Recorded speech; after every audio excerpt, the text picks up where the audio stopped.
아버지 장례식장에 이름만 들어도 알만한 재단 이사장이 찾아왔습니다. 문제는 우리 가족 중 누구도 그 사람을 아는 이가 없었다는 겁니다. 조문이 한창이던 저녁 무렵이었습니다. 비가 조금씩 흩뿌리던 날 검은 고급 세단 한 대가 장례식장 앞에 조용히 멈춰섰습니다. 운전석에서 내린 비서는 불이 나게 차 문을 열고 뒤쪽에 앉아있던 한 남자를 공손히 맞이했습니다. 회색 머리에 잘 맞는 수트, TV 뉴스에서나 볼 법한 어딘가 낯익은 얼굴이었어요. 혹시 유명인 아니야? 뒤에서 사람들 수군거리는 소리가 들렸습니다. 저 사람 뉴스에서 봤어. 재단 이사장이래. 어떻게 이런 데까지 오시지? 저는 정신이 없어서 처음엔 그냥 또 다른 조문객이겠지 하고 넘기려 했습니다. 하지만 조문록 앞에 선 그의 손이 잠시 멈추더니 뜻밖의 이름을 적는 걸 보았습니다. 정우성. 제게 너무도 익숙한 이름이었지만 동시에 절대로 있을 수 없는 이름이었습니다. 우리 집 족보에서 그 이름은 30년 전 불 속에서 사라진 남동생의 이름이었으니까요. 따님 되시죠? 상복을 입은 제게 그 남자가 먼저 말을 걸어왔습니다. 예, 따딸입니다. 목소리가 떨리지 않게 하려 했었지만 상황이 너무 이상했습니다. 삼가 고인의 명복을 빕니다. 그는 깊게 머리를 숙이고 아버지 영정 앞에서 오래도록 서 있었습니다. 마치 아주 오랜 친구를 떠나보내는 사람처럼요. 조문이 잠시 뜸해진 틈을 타 삼촌이 제 옆으로 와 귓속말을 했습니다. 야, 너 아는 사람이냐? TV에서 보던 그 재단 이사장 맞는 것 같은데. 아니요, 전혀요. 이름이 좀 익숙하긴 한데. 삼촌은 고개를 갸웃했습니다. 요새는 재단 같은 데서도 익명으로 돕고 그런다더라. 혹시 아버지랑 그런 인연이 있었나? 저는 대답 대신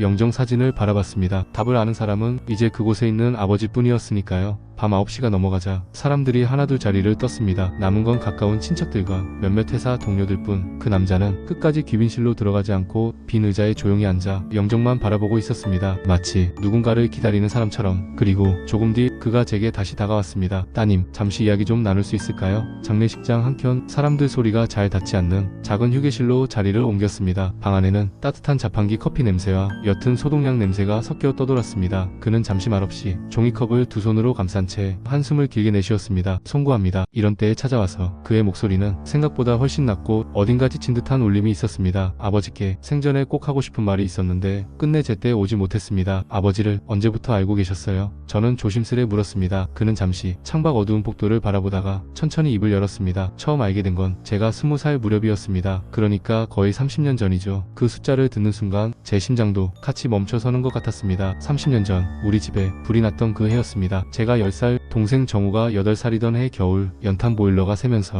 작은 단칸방은 순식간에 연기로 가득 찼습니다. 어머니는 갑작스러운 사고로 우리 곁을 떠난 지 이미 오래였고 아버지는 밤샘 택시 일을 나가 계셨습니다. 그날 우리는 둘이서만 집에 있었어요. 누나 숨이 캑해 동생이 기침을 하며 말했을 때 이미 방 안은 숨이 막힐 만큼 매캐했습니다. 저는 정신없이 문을 열어젖히고 동생 손을 잡고 밖으로 나가려 했습니다. 하지만 그 순간 들린 건 어린 동생의 떨리는 목소리였습니다. 누나, 나 무서워. 그날 밤 이후로 저는 수없이 그 장면을 떠올렸습니다. 연기에 휩싸인 방, 작은 손, 그리고 갑작스러운 폭발음과 함께 무너져 내리던 천장. 제가 다시 눈을 떴을 때 이미 집은 잿더미가 되어 있었고 제 옆에는 검게 그을린 담요 한 장만 덩그러니 놓여 있었습니다. 사람들은 말했습니다. 그래도 너는 살아남았잖니? 동생은 어쩔 수가 없었대. 아버지는 그날 이후 거의 말을 잃다시피 살았습니다. 술에 취해 돌아와 허공에 대고 미안하다 정우야 라는 말만 자꾸 되뇌었습니다. 그런데 지금 눈앞에 이 남자는 말했습니다. 그 겨울 불이 났던 그 집에서 저도 같이 살고 있었습니다. 제 손에서 종이컵이 미끄러질 뻔했습니다. 설마 이름이 어떻게 되신다고 했죠?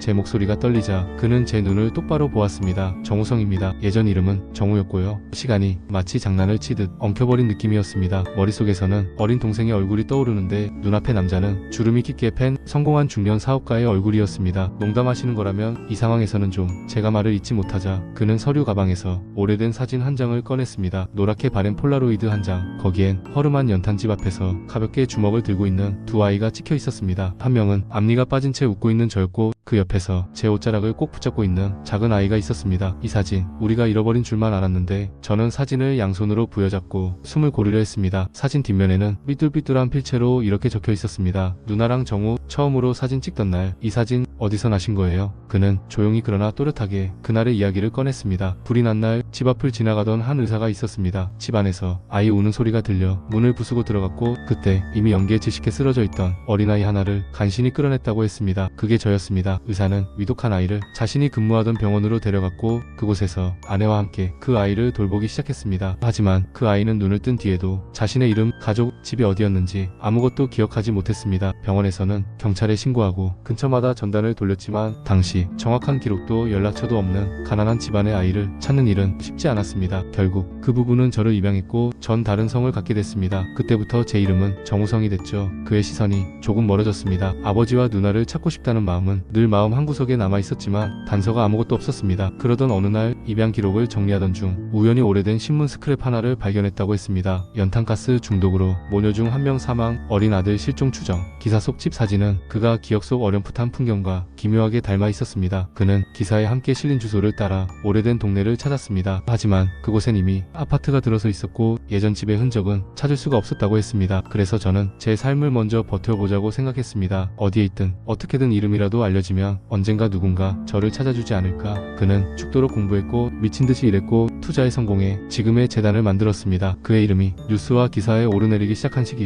40대 중반쯤 되었을 때 한 통의 편지가 재단으로 도착했습니다. 그 편지 아버지가 보낸 거였습니까? 제가 묻자 그는 조용히 고개를 끄덕였습니다. 네, 보낸 이도 없이 허름한 봉투 하나가 사무실로 도착했습니다. 봉투 안에는 짧은 편지와 함께 사진 한 장이 들어있었다고 했습니다. 그 사진은 지금 제 손에 들려있는 폴라로이드와 완전히 똑같은 사진이었습니다. 편지의 내용은 이랬다고 했습니다. 혹시 이 사진을 기억하십니까? 기억하지 못한다면 그 또한 하늘의 뜻이겠지요. 당신의 이름을 TV에서 보고 처음으로 이야기하고 싶은 마음이 들었습니다. 나는 당신의 아버지일지도 모르는 사람입니다. 나는 당신을 지켜내지 못했다고 평생을 자책하며 살았습니다. 만약 이 편지를 읽고 한 번쯤은 나와 마주 앉아줄 용의가 있다면 뒷면에 적힌 번호로 문자를 보내주십시오. 그렇게 해서 저는 아버지를 처음으로 만났습니다. 그는 아버지라는 단어를 조심스레 발음했습니다. 마치 입안에서 굴려보는 낯선 단어처럼. 아버지는 제가 말을 잇자 그는 먼저 설명을 이어갔습니다. 처음 마주 앉았을 때 아버지는 제 눈을 제대로 보지 못하셨습니다. 손이 그렇게 떨리시더군요. 아버지는 모든 사실을 천천히 털어놓았다고 했습니다. 불이 나던 날 아버지는 연탄가스로 쓰러진 아이를 이웃이 병원으로 옮겼다는 얘기를 뒤늦게 들었습니다. 하지만 사고 처리와 장례, 각종 빚에 치이며 어디 병원인지조차 제대로 알아보지 못한 채 시간을 흘려보내버렸다고. 나는 그때부터 늘 두 가지 중 하나만 바라며 살았다. 아버지는 말했다고 합니다. 너를 찾을 수 있기를, 혹은 정말로 하늘나라에 있는 거라면 내가 죽어서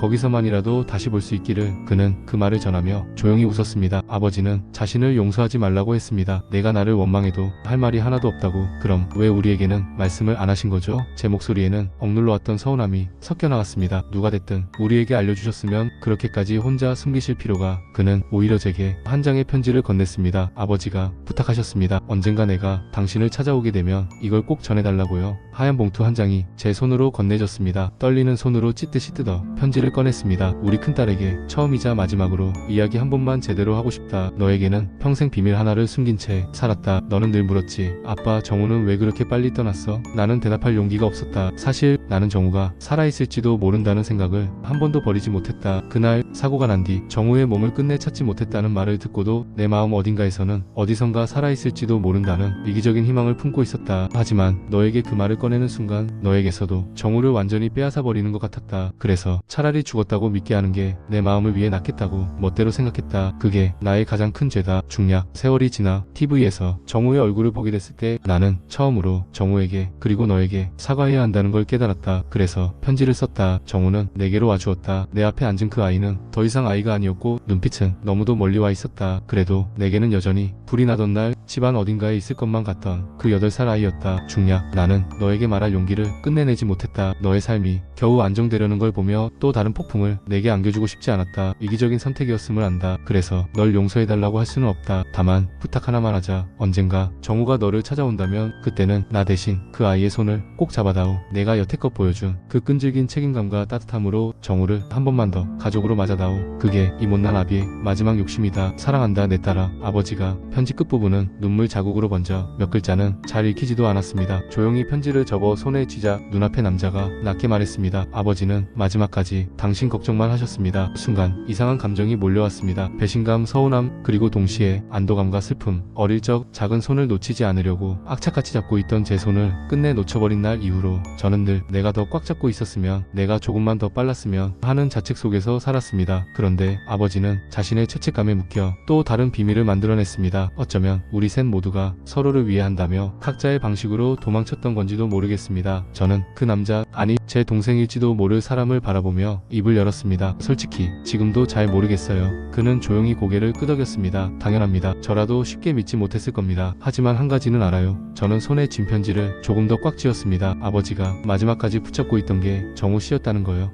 그는 살짝 놀란 표정으로 절 봤습니다. 그러니까 저도 한번은 붙잡아보고 싶어요. 정우 씨를요. 제 동생이라고 호칭해봐도 될지 모르겠지만 그의 눈가가 순간 붉어졌습니다. 저도 한 번쯤은 누나라고 불러보고 싶었습니다. 그날 밤 우리는 장례식장 작은 휴게실에서 오래도록 이야기를 나눴습니다. 그가 어떻게 새로운 가족과 함께 자랐는지, 어떤 계기로 재단을 만들게 되었는지, 왜 이름을 일부러 바꾸지 않고 정우라는 흔적을 어딘가에 남겨두려 했는지, 그리고 아버지와의 마지막 만남에 대해 다시 한번 들었습니다. 아버지는 저에게 그러시더군요. 그는 아버지를 흉내내듯 조금 거친 목소리로 따라했습니다. 나는 너를 2번 잃었다. 한 번은 불 속에서, 그리고 한 번은 내 비겁함 때문에. 아버지는 끝까지 자신을 용서하지 않았다고 했습니다. 그럼에도 그의 눈빛은 어딘가 편안해 보였다고. 첫째 딸은 내가 져야 할 상까지 대신 짊어지고 살았다. 그 아이가 이제라도 혹시 너를 다시 안아볼 수 있다면 나는 그걸로 됐다. 그 말을 들으며 저는 생각했습니다. 아버지는 마지막 순간까지 우리 둘을 서로의 품으로 밀어 넣으려 했다는 것을. 장례 마지막 날 우리는 함께 아버지의 관을 따라 화장장까지 갔습니다. 하얀 연기가 천천히 하늘로 올라갈 때 정우 씨는 작게 속삭였습니다. 아버지, 저 다녀왔습니다. 그리고 누나도 다시 만났습니다. 뒤에서 그 말을 들으며 저는 눈을 감았습니다. 아버지, 저도 이제 놓을게요. 오랜 세월 제 마음을 옥죄고 있던 죄책감과 원망을 조금은 내려놓을 수 있을 것 같았습니다. 며칠 뒤 정우 씨는 조심스레 한 가지 제안을 했습니다. 아버지께서 하나뿐인 가족이 너무 고생만 하며 산다고 계속 말씀하셨습니다. 제가 가진 것 중 일부를 함께 나누고 싶습니다. 재단 이름으로 해도 좋고 개인으로 해도 좋습니다. 아버지의 유산이라고 생각해 주셔도 됩니다. 저는 잠시 망설이다 고개를 저었습니다. 돈으로 모든 게 정리되진 않을 것 같아요. 아버지가 원하셨던 건 아마 그보다 다른 모습일 거예요. 그는 조금 놀란 표정으로 절 바라보았습니다. 그럼 어떤 모습일까요? 우리 한번 같이 살아볼래요? 저는 스스로도 놀랄 만큼 담담하게 말했습니다. 가족끼리는 돈 나누는 것보다 밥 나누고 시간 나누는 게 먼저라고 아버지가 그랬거든요. 그렇게 해서 이상한 동거가 시작됐습니다. 부모를 잃고 평생을 혼자 버티며 살았다고 믿던 제가 사실은 어딘가에서 저를 닮은 발걸음으로 같은 시간을 걸어온 또 다른 가족이 있었다는 걸 이제야 알게 된 겁니다. 가끔은 늦게까지 야근하다 들어오는 정우 씨의 뒷모습이 어릴 때 학교 마치고 집에 오던 작은 동생의 그림자와 겹쳐 보일 때가 있습니다. 부엌에서 커피를 내리며 묻습니다. 오늘도 많이 힘들었어? 그럼 그는 장난스럽게 말합니다. 누나가 끓여주는 이 인스턴트 커피 마시며 힘든 것도 다 잊혀요. 아버지가 떠난 뒤에야 비로소 시작된 가족의 이야기. 만약 그날 장례식장에 그 검은 세단이 나타나지 않았다면 나는 아직도 10살의 겨울에 멈춰서 있었을지도 모릅니다. 이제 와 돌이켜보면 아버지가 평생 짊어지고 살던 죄책감의 무게는 우리가 나눠들어도 충분히 감당할 수 있었던 것 같습니다. 하지만 그 사실을 깨닫기까지 너무 오랜 시간이 걸렸습니다. 혹시 여러분도 그런 사람이 있나요? 입 밖으로 꺼내지 못한 채 서로를 위해한다고 생각하며 오히려 더 멀어져 버린 사람. 용기를 내어 한 번만 더 손을 뻗었다면 조금은 달라졌을지도 모르는 그 관계 말입니다. 아버지의 장례식장에서 시작된 이야기가 언젠가 누군가의 마음에도 작은 용기 하나를 남길 수 있기를 바랍니다. 그리고 저에게 다시 찾아온 동생처럼 여러분의 삶에도 예상치 못한 순간에 누군가가 문을 두드려 주기를, 그 문을 이번에는 꼭 열어볼 수 있기를 바랍니다.